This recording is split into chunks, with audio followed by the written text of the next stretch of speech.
Bonjour à tous. Alors aujourd'hui, je vais vous parler des réglettes ou des barres de mathématiques pour travailler la numération. Donc je vous l'ai montré avant de commencer euh, avec le matériel que l'on peut avoir à la maison. Je voulais d'abord vous présenter deux exemples d'utilisation de barres. Donc par exemple, la méthode Cuisenaire utilise des barres. Donc il s'agit normalement de barres en volume.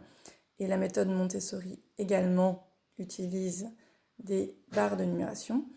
Alors moi, je ne vais pas m'attarder sur ces deux méthodes, puisqu'il existe des vidéos très bien faites sur Internet. Vous pouvez aller voir directement comment les utiliser. Ce que je vais faire plutôt, c'est vous présenter des exemples d'activités avec des barres que l'on aurait réalisées avec des emballages à la maison.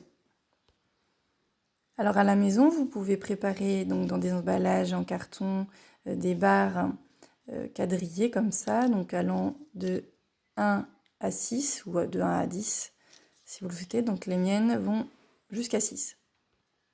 Alors une première utilisation possible de ces barres est de jouer librement, donc en réalisant ou non des figures reconnaissables. Toujours de façon libre, l'enfant pourrait imaginer des chemins et toute autre construction avec ces barres.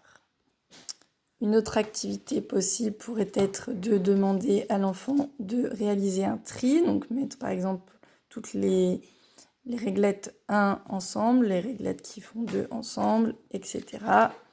Et ainsi obtenir des tas jusqu'à 6. Je peux également demander à mon enfant de ranger les barres de la plus petite à la plus grande. Donc là, je n'ai pris qu'un exemplaire de chaque, de 1 à 6. Et je vais pouvoir faire un petit escalier. Ah, il m'en manque une de 6.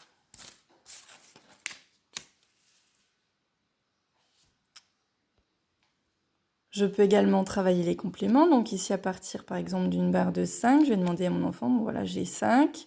Est-ce que tu peux me donner plusieurs façons de faire 5 avec plusieurs barres? Donc là, par exemple, dans cet exemple, j'ai une barre de 3, une barre de 2 qui font 5. Je peux également prendre une barre, une réglette de 1 et une réglette de 4.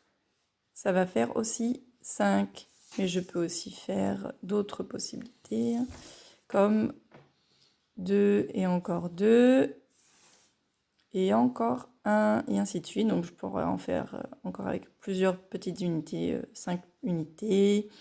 Enfin voilà, il y a plusieurs possibilités. Je vous laisse les chercher. Une autre activité possible serait de demander à l'enfant de compléter un chemin déjà tracé avec là ici une carte commande. Donc j'ai besoin de une barre de chaque et je vais essayer de compléter. Donc d'abord je réalise ma commande. Donc je vais compléter combien il me faut de barres en tout.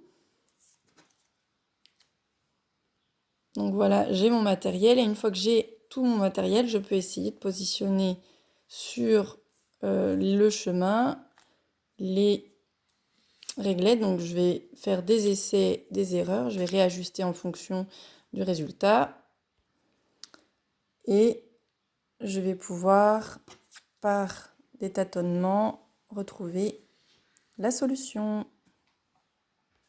Je peux à nouveau réaliser cette épreuve en prenant une autre carte commande. Donc cette fois-ci, j'aurai besoin de 2 barres unités, 2 barres de 2, 2 barres de 3, une barre de 4 et une barre de 5.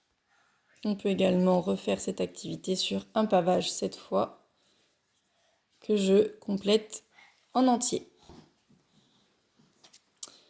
Donc voilà pour quelques exemples. Il existe évidemment bien d'autres exemples d'utilisation de ces barres. On pourrait même imaginer des activités d'addition, de soustraction peut-être. Donc je vous laisse vous entraîner avec ça et je vous dis à la prochaine fois.